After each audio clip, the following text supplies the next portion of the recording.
Muy bien, ¿qué tal? Muy buen día con todos. Buenos días, buenos días. ¿Me escucha? Hola, hola.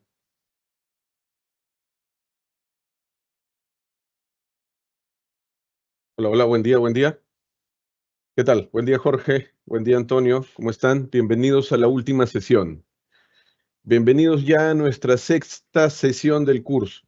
Por fin, llegamos a el periplo de esta parte introductoria. ¿Ok? A ver, bueno, hoy día, como estuvo planificado desde un primer momento, la clase es pensada para 1 hora. Básicamente, dado que ya acabé el contenido propuesto originalmente, me interesa desarrollar un poquito lo que son las funciones en Python, ¿ok? Así que nuestro interés justamente va a ser ese. Muy bien. ¿Qué tal? Muy buenos días con todos. Excelente inicio de semana. Hay que ponerse a trabajar.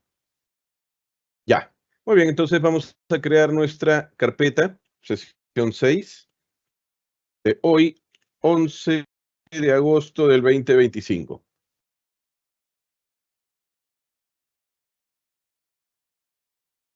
El miércoles inicia el curso intermedio, ¿ok? Ya está. Vamos a colocarle un nombre, es script, y nos conectamos a la infraestructura de Google Compute Engine. Listo. Muy bien. Vamos a aprovechar este tiempo que nos queda para ver de una manera un tanto superficial todo lo que tiene que ver con las funciones que el usuario puede crear. ¿Ok?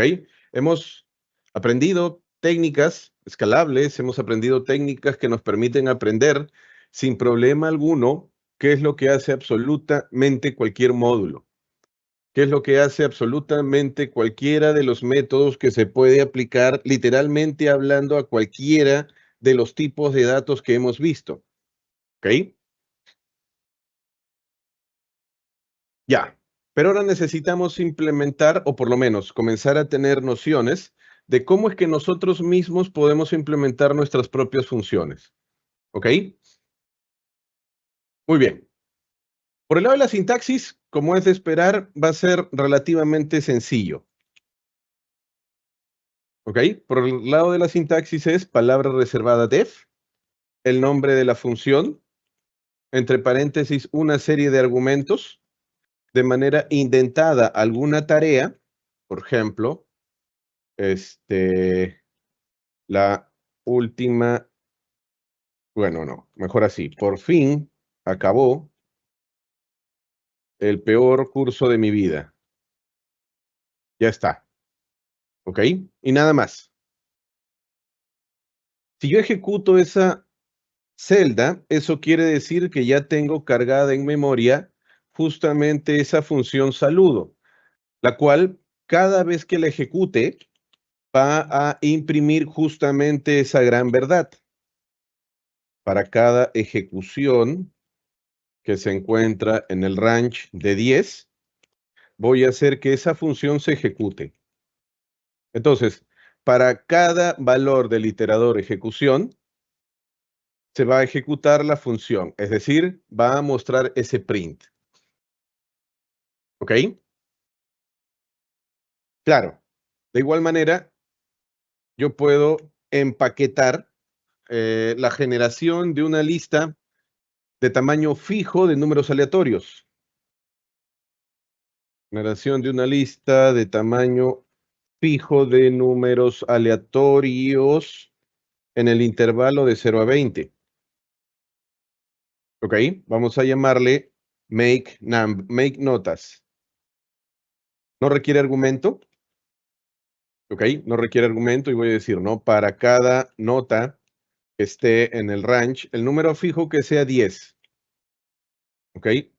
Tamaño fijo 10. Ya está. Claro, como voy a crear una lista, ya sabemos que la estrategia parte por crear una lista en blanco,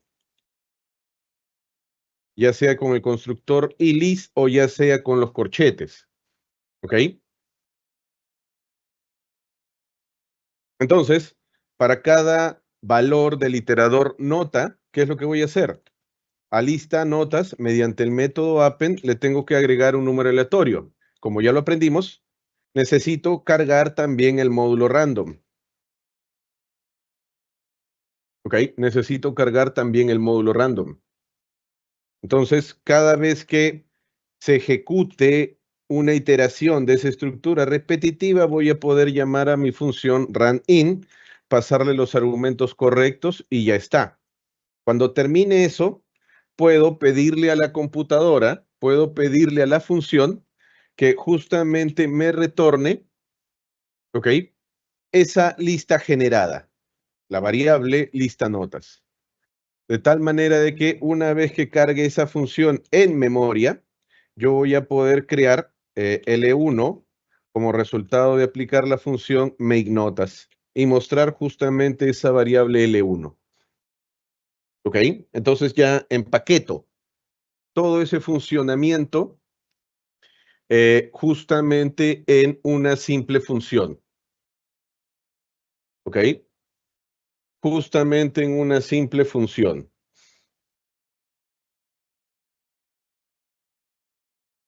Ya está. Claro, este ejemplito nos demuestra que absolutamente todo lo que hemos podido ver en este pequeño esfuerzo de lograr que el conocimiento de Python se universalice, lo podemos usar desde variables, estructuras de decisión, estructuras de repetición, constantes de los módulos, funciones de los módulos, tipos de datos, métodos, absolutamente todo. ¿Ok?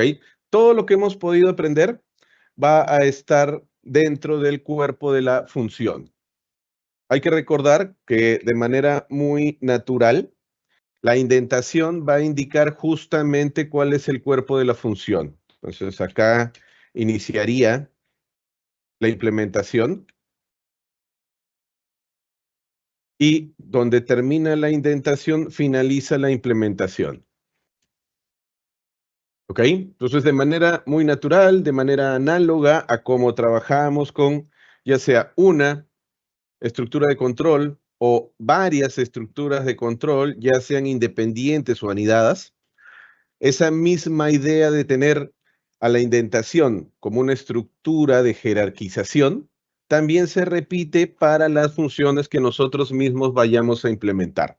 Ahora, estas dos funciones me están demostrando que una función puede no retornar algo, es decir, puede retornar nada y simple y llanamente ejecutar un print, como puedo tener una función que puede retornar un objeto de Python, que como ya lo hemos mencionado, el objeto en Python es literalmente hablando cualquier cosa. Todo es un objeto en Python y es algo sobre lo cual vamos a trabajar en el segundo curso, en el curso de Python intermedio. ¿Ok? Ya, Francesca nos pregunta por acá, ¿dónde me inscribo? Bueno, no sé si seguirán abiertas las inscripciones, pero nuevamente, como se dijo en el primer minuto de la clase, todos esos temas lo ve la administración. ¿Ok? Ya está. Muy bien. Claro, puede utilizar absolutamente cualquier módulo. Por ejemplo, el módulo datetime. Implementemos una función que me devuelva la hora actual. ¿Ok? Que devuelva la hora actual como una variable de tipo cadena de carácter. Ya, entonces necesito importar el módulo datetime, ¿ok? Y voy a definir una función que trivialmente se llame hora actual. Esa línea acaba con 2 puntos. Ese ahora, ese output sería datetime, datetime, función now. Now, literal de ahora. ¿Ok? Ya, pero quiero que eso solo me muestre hora, minuto y segundo. Entonces, método strftime, y aquí le voy a especificar justamente el formato. Hora en 2 caracteres, minuto en 2 caracteres. Segundo, en 2 caracteres. Eso es lo que va a retornar la variable, perdón, la función hora actual. Ya, pero esto va a ser un objeto de tipo datetime. Entonces, si ese objeto lo paso como argumento de la función str, ahora sí voy a devolver la hora actual como una variable de tipo str. Ahí, entonces, si cargo esa función en memoria y, por ejemplo, digo, ¿no? Sexta clase como resultado de llamar a la función hora actual, visualizo sexta clase, ahí obtengo el resultado. ¿Ok? Ahí obtengo el resultado. Claro, no es muy complicado a partir de lo que la función devuelve y almacena en la variable sexta clase, que pueda concluir de que justamente es una variable de tipo cadena de carácter. Pero si es que tuviera dudas, entonces ya sé que puedo averiguar qué tipo de dato es. Simple y llanamente con mi ya conocido type de la variable sexta clase. Y efectivamente, ¿ok? Es una variable de tipo cadena de carácter. Ya está. ¿Ok? Entonces, ya a estas alturas, el hecho de escribir sintaxis no sería un problema. ¿Ok? El hecho de escribir sintaxis no sería un problema. Ya nuestros problemas básicamente serían, para una tarea, para un problema determinado, formularlo. ¿Ok? Formularlo.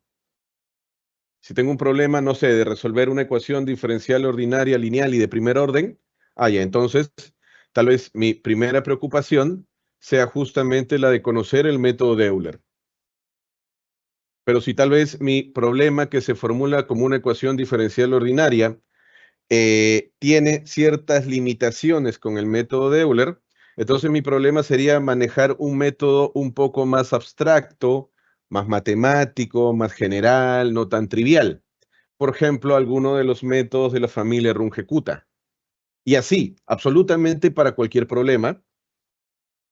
Por el lado de la sintaxis ya no deberíamos de tener inconveniente alguno. Ya podemos agarrar, no sé, un paper que ha salido el día de ayer para un problema determinado y podría implementar la estrategia que el paper o la tesis de doctorado o algún reporte de postdoctorado, algún reporte que escribió algún consultor para la empresa donde trabajamos. Traducirlo a código simple y llanamente sería entender el aspecto matemático, la estrategia, porque afortunadamente, y esto muy de acuerdo a cómo les he venido enseñando el curso desde el primer momento, programar se vuelve simple y llanamente mecanografía. ¿Ok? Así como tal vez somos hábiles para chatear, después de un tiempo, literalmente hablando, después de estas pocas 5 y pico clases, eh, ya programar de una manera estructurada, simple y llanamente se reduce a mecanografía. ¿Ok? Ahora, pero las funciones no necesariamente siempre van a poderse definir sin argumentos. Muchas veces necesitamos funciones que justamente se requiera que el usuario le pase información. ¿Ok? Por ejemplo, para nuestro clásico problemita de calcular el área de un rectángulo, vamos a poder definir justamente funciones con argumentos obligatorios.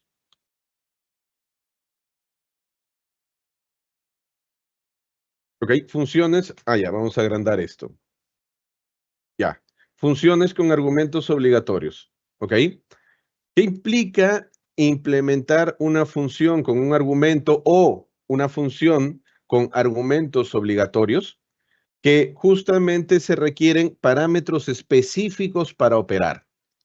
¿Ok? Por ejemplo, el cálculo del área de un rectángulo.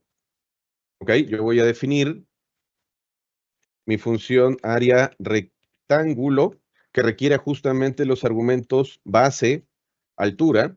De tal manera de que esta función, operativamente hablando, lo que retorna es el producto, base por altura. ¿Ok? De tal manera de que si el usuario, por ejemplo, dice, oye, ¿sabes qué? La base de mi terreno rectangular es de 120 metros. Lo que representaría la altura del terreno rectangular es de 23 metros. Entonces yo puedo tener el área de mi terreno justamente como resultado de utilizar la función área rectángulo, justamente de parámetros base, altura. ¿Ok? Ejecutamos y como es de esperar, en la variable área mi terreno obtenemos el resultado.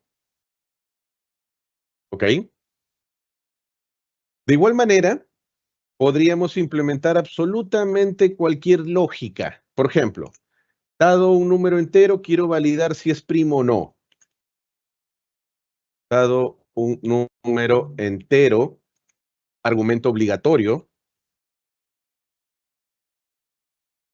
¿ok? Deseo validar si es primo o no, ¿ok? Ya, entonces vamos a definir la función es primo de un número entero num, ¿ok? De un número entero num. Ya, entonces yo diré lo siguiente, ¿no? Si es que num es menor que 2, entonces la función debe de retornar false. Si no, debe de buscar entre todos los números enteros menores a la raíz cuadrada, claro, entre todos los números enteros menores a la raíz cuadrada, un factor. Ya, entonces, en caso no se cumpla el if, lo que voy a hacer es un for. Para todo divisor, ya, que esté en el rango de 2 hasta la raíz cuadrada del número, es decir, la parte entera, perdón, en minúsculas, la parte entera de la raíz cuadrada del número, es decir, num a la 0.5. Y ahí es más, para asegurarme le voy a sumar 1. Entonces, para todo divisor que esté en ese rango, acá false es con la F mayúscula. Ya, entonces, para todo divisor que esté en ese rango, si encuentro un número divisor que al dividir a num por él de resto 0, efectivamente implica que ese número ya no puede ser primo. Entonces, en ese caso, también voy a devolver false. Si es que acaba esa estructura repetitiva y no llego a encontrar ningún divisor, eso significa que el número es primo. Allá. Entonces, en ese caso, lo que retornaré es true. ¿Ok? Lo que retornaré es true. Ya está. Ejecutamos. A ver, vamos a buscar un primo no tan trivial. Los números de Mersenne. A ver, uno relativamente chiquito, descubierto hace tal vez un poco más de un siglo. Este de acá. Entonces, validemos. Esto básicamente sería una verificación. Verificación de que este número es primo con nuestro algoritmo. ¿Ok? Obviamente la gente que trabaja en primalidad no utiliza para nada ese algoritmo, pero nuestro algoritmo realiza lo mismo, solo que de una manera ineficiente. Y entonces llamaré a mi implementación es primo y le pasaré ese valor, 524,287. Ejecutamos. Ya, y efectivamente es primo. ¿Ok? Efectivamente es primo. Ya. Muy bien.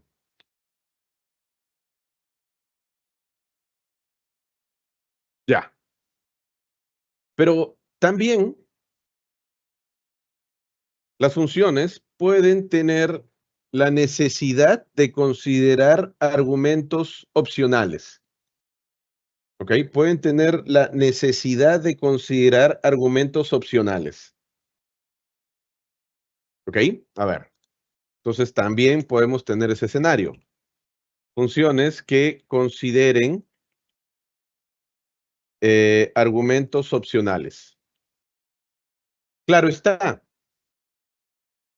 puede ser que tenga tanto argumentos obligatorios como argumentos opcionales. ¿Ok? Entonces, a ver, ya hemos trabajado con numeritos. Trabajemos con cadenas de carácter. Ya. Vamos a crear la función encriptar. ¿Ok? Que recibe una variable texto de tipo cadena de carácter y que si es que el argumento reemplazar vocales está seteado en true, entonces vamos a cambiar, como era, la A por el 4, la E por el 2, la I por el 1, la O por el 0 y la U por un espacio en blanco, o por nada. ¿Ok? Justamente a toda la cadena de caracteres almacenada en ese argumento obligatorio texto. ¿Ok? Entonces, así especificamos que texto es un argumento obligatorio y que el argumento reemplazar vocales es un argumento opcional. ¿Ok? Ya está. Entonces acá yo diría lo siguiente, ¿no? Si justamente reemplazar vocales es verdadero, entonces a texto de manera repetitiva le vamos a aplicar nuestro ya conocido método replace, ¿no? Voy a cambiar la A por el 4. Eso devuelve una cadena de caracteres, razón por la cual, como bien lo aprendimos clases atrás, también puedo aplicar otra vez el método replace para cambiar la E por el 2. De igual manera, la I por el 1. De igual manera, la O por el 0. Y de igual manera, la U por nada. ¿Ok? Eso es en caso el argumento opcional reemplazar vocales tenga como valor true. ¿Ok? Ya está. Entonces, eso va a servir para actualizar texto, en cuyo caso esta función va a devolver texto. Ya. Pero si no ocurre esa condicional, entonces simplemente mi función va a devolver texto. ¿Ok? Entonces simplemente mi función va a devolver texto. No va a ser ningún reemplazo ni nada por el estilo. Muy bien. Carguemos en memoria esa función. Definamos un texto. A ver, esto de acá. Que ese sea la variable texto. ¿Ok? Párrafo. Ahí está. Entonces, yo quiero ver qué obtengo si a encriptar le paso simplemente el argumento obligatorio párrafo. Ejecutamos. Y en vista de que el valor por defecto del argumento opcional reemplazar valores es true, justamente ha hecho todos esos reemplazos. Pero claro, yo también puedo llamar a encriptar con el mismo primer argumento párrafo y con el segundo argumento seteado en false. Para lo cual, obviamente, de acuerdo a la implementación, va a devolver la misma cadena que se le pasó como argumento. ¿Ok? Va a devolver la misma cadena que se le pasó como argumento. Ya está. Muy bien. Ya. Pero esto nos da cabida a considerar justamente que podemos tener un número fijo, ¿ok? Un número fijo de argumentos tanto obligatorios como un número fijo de argumentos opcionales, ¿ok? Pero siempre vamos a tener la necesidad de utilizar funciones, implementaciones con un número variable de argumentos. ¿Ok? Es decir, lograr implementar funciones que acepten cualquier número de argumentos. ¿Ok? A ver. Consideremos el siguiente ejemplo.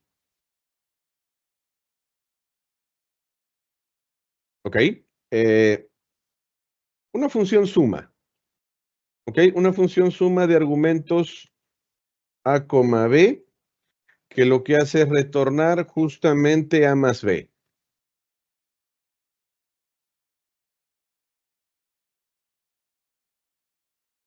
Ya está. ¿Ok? Entonces yo puedo llamar a suma de 2,3. Funciona. Pero si llamo a suma de 2,3,5, ahí ya van a comenzar a haber problemas. Me está diciendo de que el código de la función solo admite dos argumentos. ¿Ok? Solo admite dos argumentos. Ya. Pero entonces puedo hacer lo siguiente. ¿Ok? Puedo hacer que esa función suma lo que reciba sea una lista de datos, una lista de números. ¿Ok? Ya, entonces yo inicializaré suma en 0, luego diría, ¿no? Para cada elemento E que está en esa lista de números, actualizaría suma por el valor anterior de suma más E. Y luego lo que debería retornar mi función nuevamente es esa variable suma. Entonces yo le puedo pasar, para definir ese 1, la función suma, bueno, vamos a llamarle mejor suma L. Puedo pasarle la función, asignarle el resultado de la función suma L para la lista de, por ejemplo, dos números. Puedo definir S2 como la función suma L con una lista de 3 números. Puedo definir S3 como la función suma L, que tiene como argumento una lista de una mayor cantidad de números. ¿Ok? Entonces, dada la implementación, se va a ejecutar sin problema alguno. Y como es de esperar, cada uno de los valores va a tener asignado el resultado adecuado. ¿Ok? Pero esto de empaquetar los argumentos en una lista a veces puede no ser muy eficiente. ¿Ok? A veces puede no ser muy eficiente.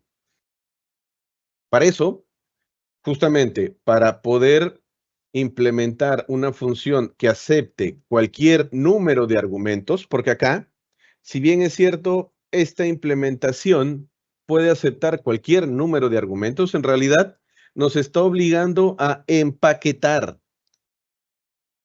¿Ok? Nos está obligando a empaquetar ese número de argumentos en un objeto. ¿Ok? Pero podemos, literalmente hablando, con lo que en R se denomina asterisco args, ¿ok? Poder implementar una función que acepte justamente cualquier número de argumentos. ¿Ok? Mi función suma, ¿ok? Vamos a llamarle suma x, va a recibir asterisco args. ¿Ok? Voy a considerar, solo voy a considerar, ¿ok? Acá la consideración es que asterisco args solito empaqueta los argumentos, ¿ok? En un objeto, de tipo lista, ¿ok? En un objeto de tipo lista. Entonces, acá mi función, dado que asterisco args empaqueta a todos esos argumentos ya como un dato de tipo lista, yo simplemente voy a utilizar sum de args, minúscula. cargamos, ¿ok? Sin necesidad de empaquetar esa cantidad dinámica de argumentos, yo voy a poder llamar a suma x de dos valores. Ahí sí son dos argumentos, no como en este caso que es varios argumentos empaquetado en uno solo. ¿Ok? Acá ya no me obliga a eso. O suma x de más argumentos. ¿Ok? Cada uno de esos valores obviamente los puedo almacenar a una variable determinada. Y ya está. Como es de esperar, tanto x1 como x2 como x3 va a realizar esa operación. ¿Ok? Va a realizar esa operación.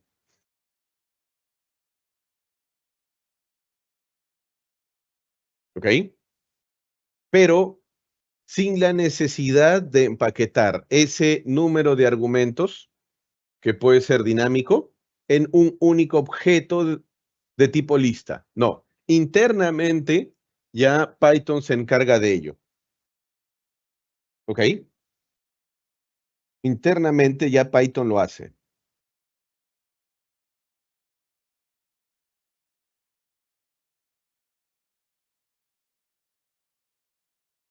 Por ejemplo, un programita que a partir de un número de lados eh, pueda calcular el área. ¿Ok? A ver, cálculo área. Consideremos que el usuario, ¿ok? Puede llamar a la función con tres argumentos, en cuyo caso va a considerar que representan a un triángulo, y con dos argumentos, en cuyo caso va a considerar que representan a un rectángulo. ¿Ok? Ya.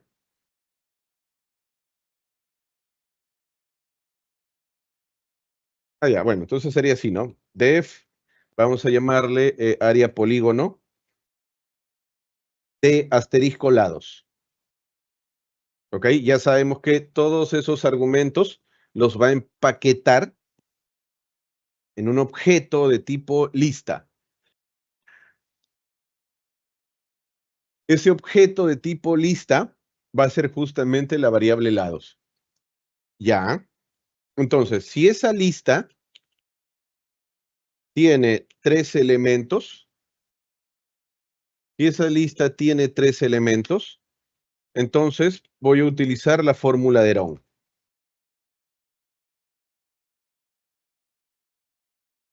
Ah, eso implica que necesito calcular el semiperímetro. Sería la suma de esos lados sobre 2. Ya está. Y en este caso, la función sería la raíz cuadrada, ¿no? De esa suma multiplicado por la suma menos el primer lado. Eso quiere decir la primera componente de ese dato de tipo lista por la suma menos el segundo lado. Es decir, la segunda componente de ese dato de tipo lista por esa suma o semiperímetro menos el tercer lado, el de índice 2. Ya está. Pero ese es el caso en el que la cantidad de argumentos que se le pasa a la función área polígono sea 3. Yo también puedo estar interesado en el caso en que esa cantidad de argumentos que se le pase solo sea 2, en cuyo caso, literalmente, lo que va a devolver la función sería la primera componente multiplicado por la segunda componente. Ya, pero puede ser que el argumento pase otro número de argumentos, en cuyo caso le voy a decir, ¿sabes qué? Uso incorrecto.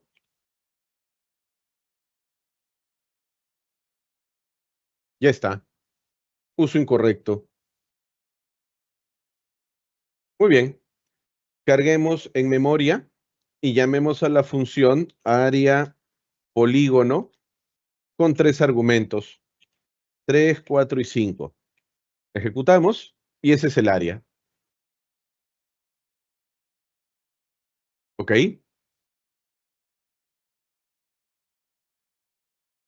A ver. Esto sería un triángulo rectángulo, ¿no? Ah, ya. Acá está mal. Claro, ahora sí. Ajá. Ese era el tema. Ahora sí, más sentido tiene ese valor 6. Listo. Pero yo también puedo llamar a esa función área polígono, no sé, con el argumento 12 y 12. Y me va a devolver justamente el cálculo para ese escenario en particular. ¿Ok? Me va a devolver el cálculo para ese escenario en particular.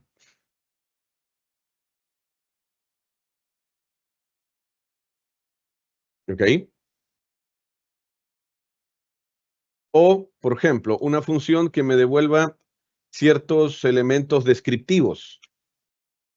Una función que devuelva algunos elementos descriptivos de los argumentos que se le pasa. Entonces puedo decir la función analizar datos justamente de un conjunto de argumentos empaquetados por una variable lista llamada datos. ¿Ok? En cuyo caso, lo que vamos a retornar puede ser un objeto de tipo diccionario. ¿Ok? Puede ser un objeto de tipo diccionario cuya primera llave sea media y cuyo valor se calcule como la suma de datos sobre la cantidad de datos, lo cual puede ser algo dinámico o diferente cada vez que se llame a la función. ¿Ok? Puedo devolver también el máximo valor de esa lista de datos, simplemente utilizando la función max.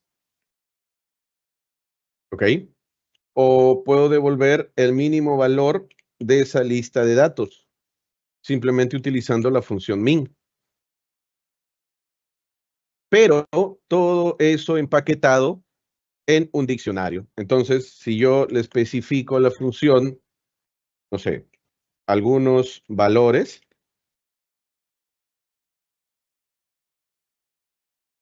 me va a devolver justamente empaquetado en un diccionario todos esos indicadores que yo le pude haber pedido que devuelva. ¿Ok? Ya está. Pero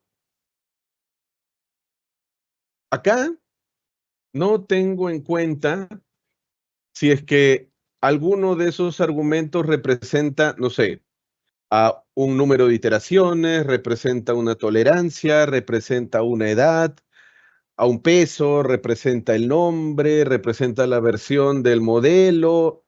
No tengo eso, ¿ok?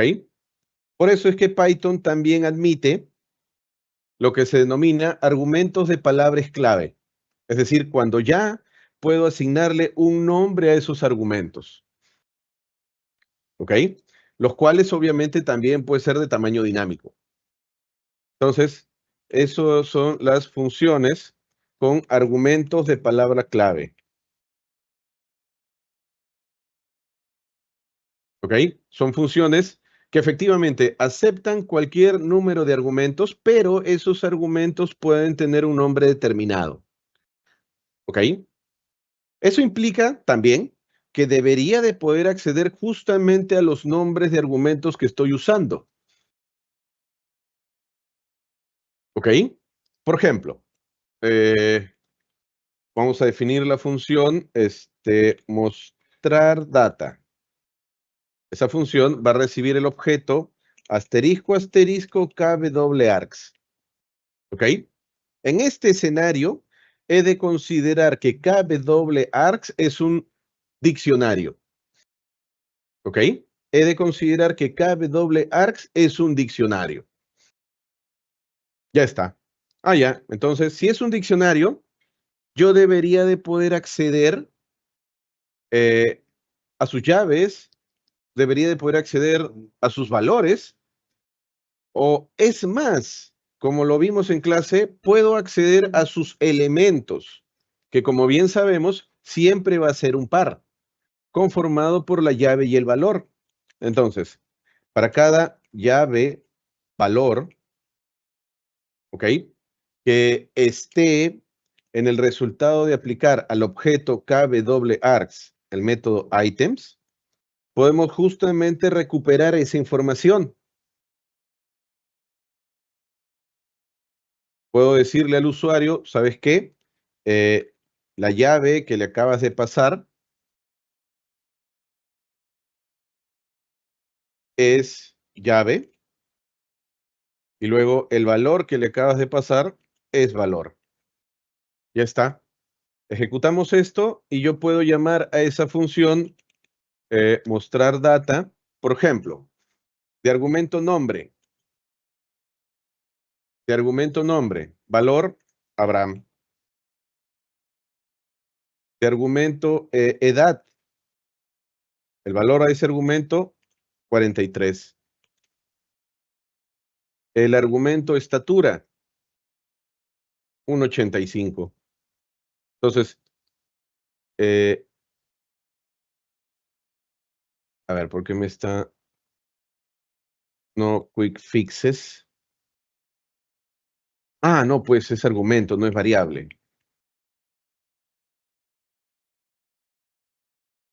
Ahí está. ¿Ok?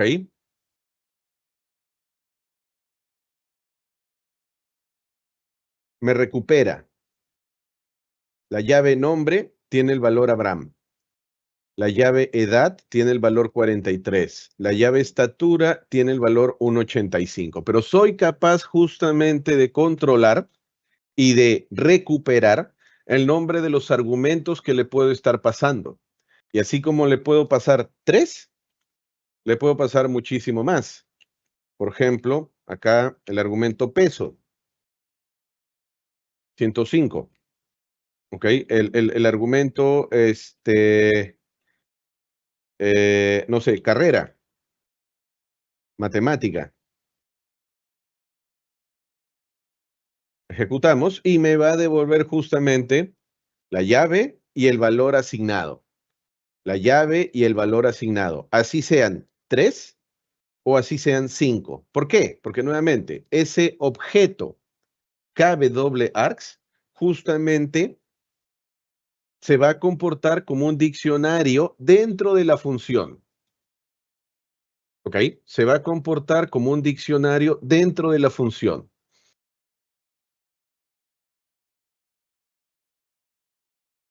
¿Ok?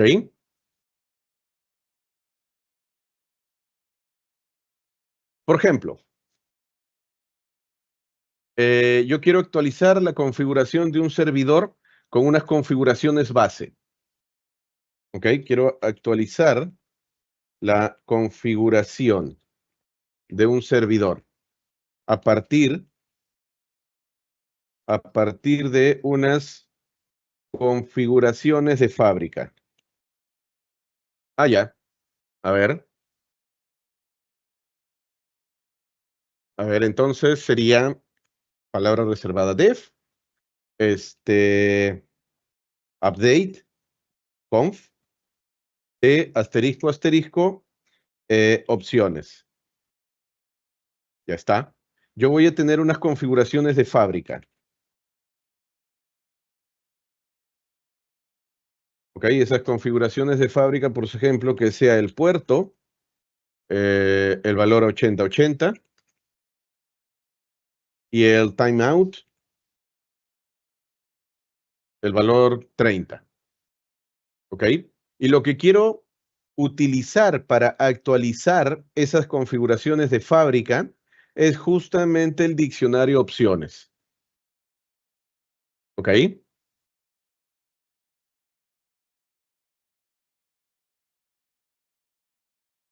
¿Ok? Ya, entonces, como bien lo aprendimos, me parece que la clase anterior, básicamente a esa configuración de fábrica le voy a aplicar el método update y voy a utilizar justamente ese objeto, opciones que tiene el método key. ¿Ok? Y lo que va a retornar es justamente ese objeto configuración de fábrica. Ya está. Entonces, puedo hacer lo siguiente. Llamar a updateConf, función de, por ejemplo, quiero modificar un puerto allá. Al argumento puerto le voy a asignar el valor de 9090. Ejecutamos y ya actualizó. ¿Ok? O puedo agregar una nueva propiedad. ¿Ok? Por ejemplo, la propiedad num usuarios.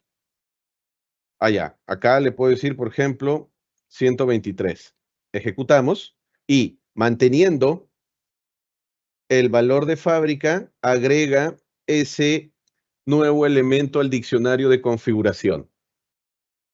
¿Ok? Agrega ese nuevo elemento al diccionario de configuración.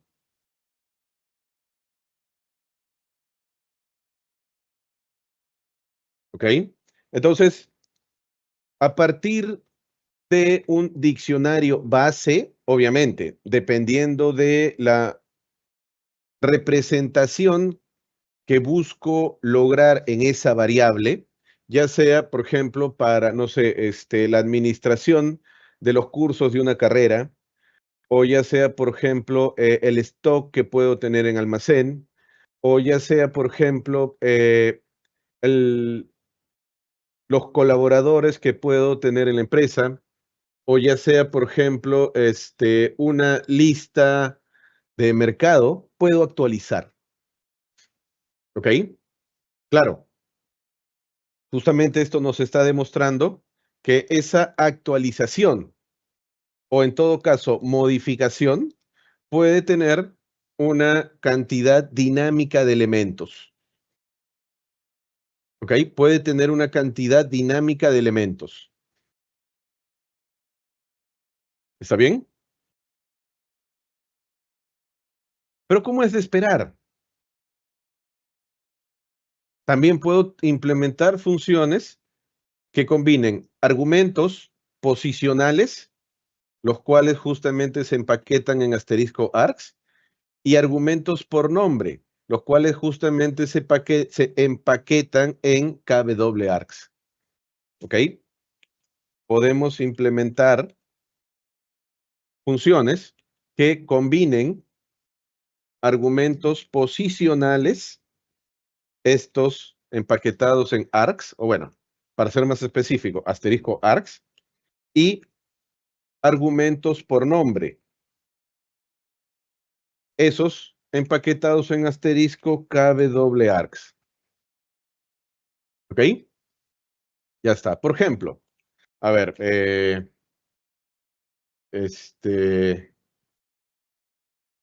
ya, vamos a decirle registro completo, justamente para ver que puedo utilizar asterisco args y asterisco asterisco keywords args. ¿Ok? Ya está. Entonces, justamente voy a poder recuperar esos objetos.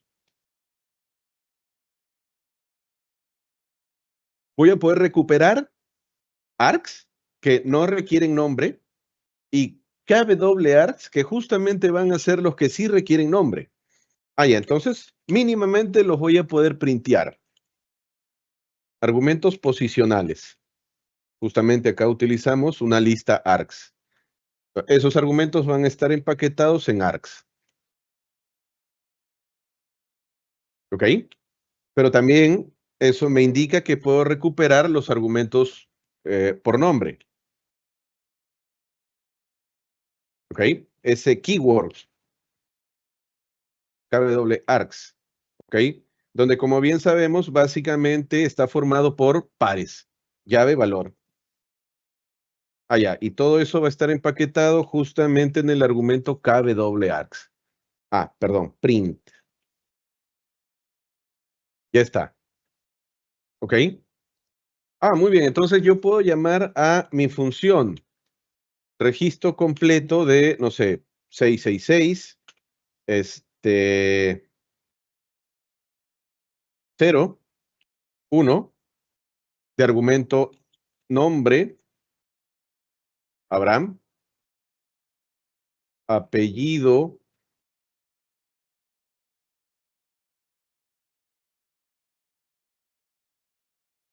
Samudio, edad, 43.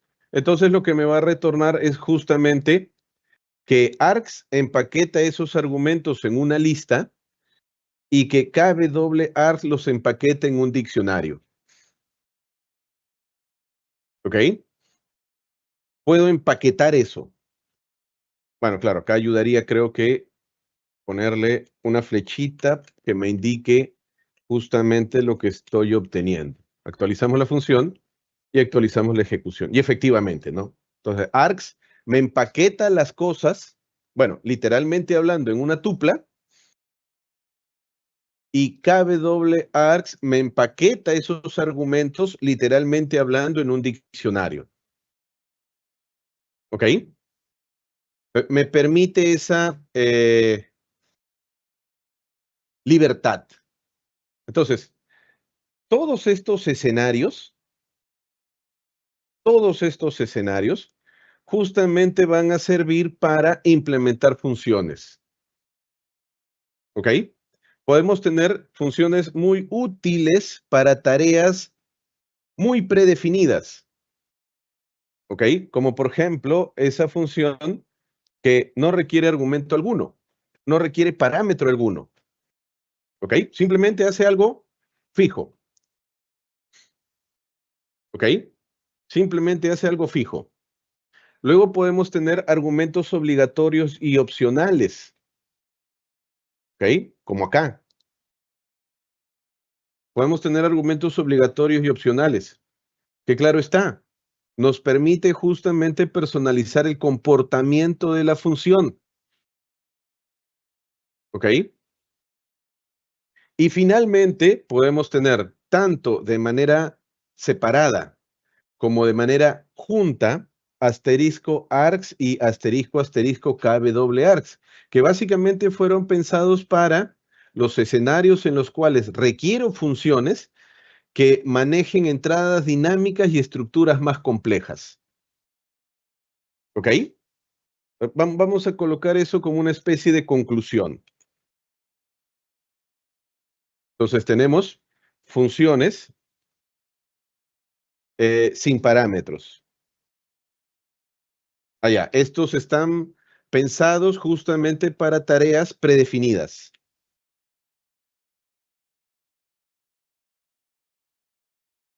Tenemos funciones que consideran argumentos obligatorios y o argumentos opcionales.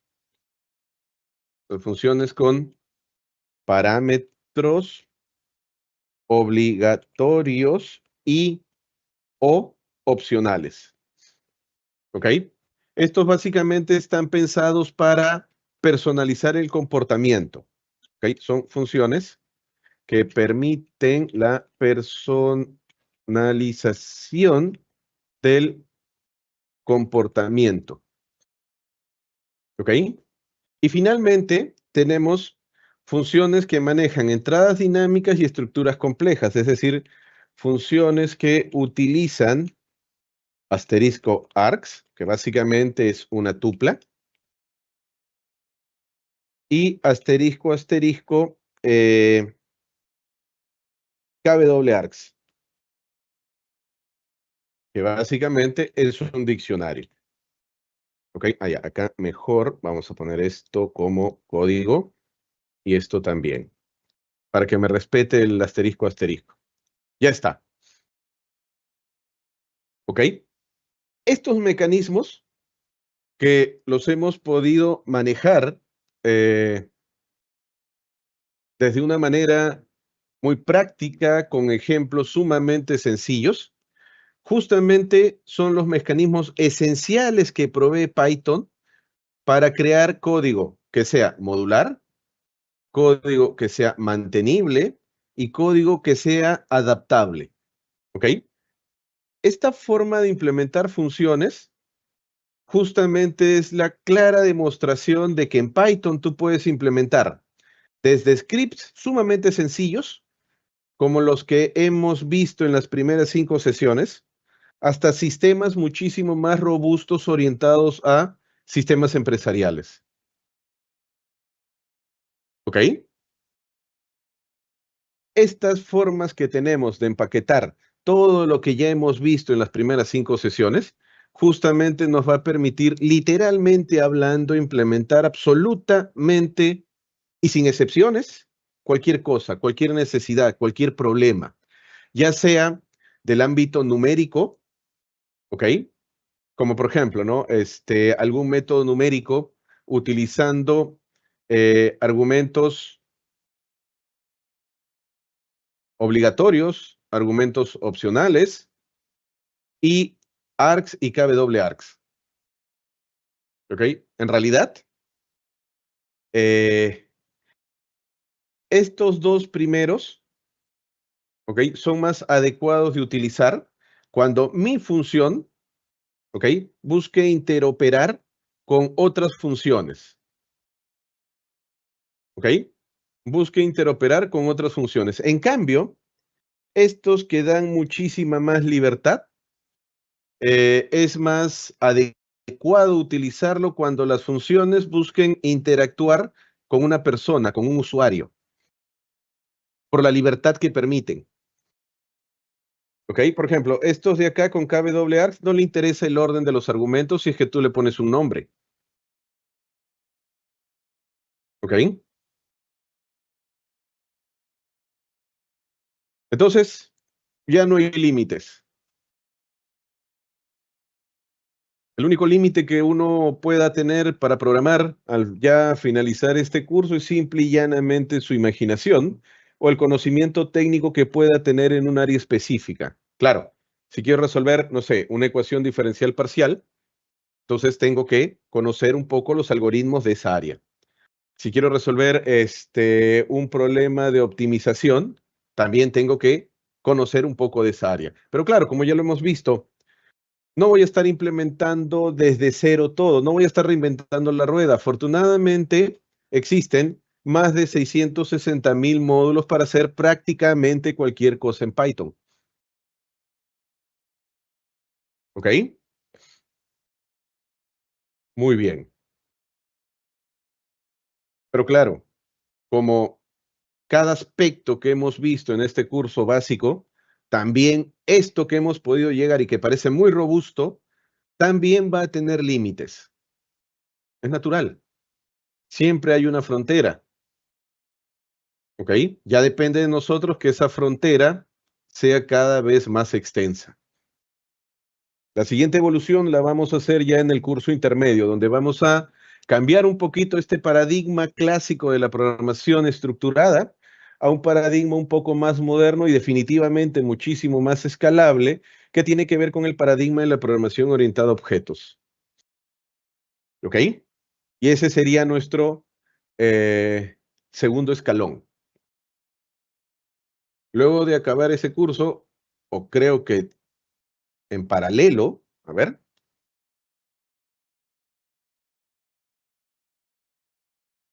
eh, acá, a ver, ya, ¿cuándo empieza Machine Learning? No, perdón, intermedio, 13 de agosto. Ah, ya, ese empieza el miércoles, este miércoles, ¿ok? Ese es el curso intermedio. Pero también voy a dictar para su mala suerte el de Machine Learning. Acá está. Ah, ya, y ese empieza mañana. Ajá, mañana a las 0800. Perdón, 8 de la mañana. ¿Ok? Entonces, acá, por ejemplo, eh, solo vamos a utilizar. Lo que vamos a hacer es justamente aprender técnicas matemáticas, estadísticas y poder construir modelos. ¿Ok? Muy bien. Bueno, creo que mejor ahí nomás me quedo porque si no, nunca voy a cerrar el curso. ¿Ok? Muy bien. Gracias por la paciencia. De verdad que espero que el curso les haya servido.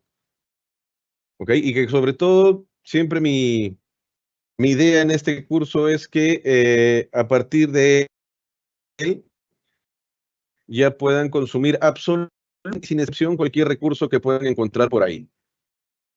¿Ok? Listo. Bueno, para los que están matriculados al curso de Machine Learning, nos vemos mañana. Ah, para este curso, cierto, me estaba olvidando, el examen final se publica el jueves. ¿Ok? El examen final se publica el jueves. No se olviden. Y bueno, algo que yo no estoy de acuerdo, pero la administración lo considera bueno para la generación de cristal, es que se reaperturen las evaluaciones. ¿Ok? Sí, el examen final es para marcar. No, no, no, ya aprendí ya que corregir más de 6.000 evaluaciones no es nada óptimo. Tiene que ser para marcar. ¿Ok? Muy bien. Bueno, conmigo será hasta otra próxima oportunidad. Los que tienen mala suerte, mañana viendo el curso de Machine Learning, o si no, el miércoles en el curso de Python intermedio. Excelente día con todos, buen inicio de semana y a programar. Esto no requiere magia, suerte ni nada por el estilo. Nos vemos, chicos. Hasta luego.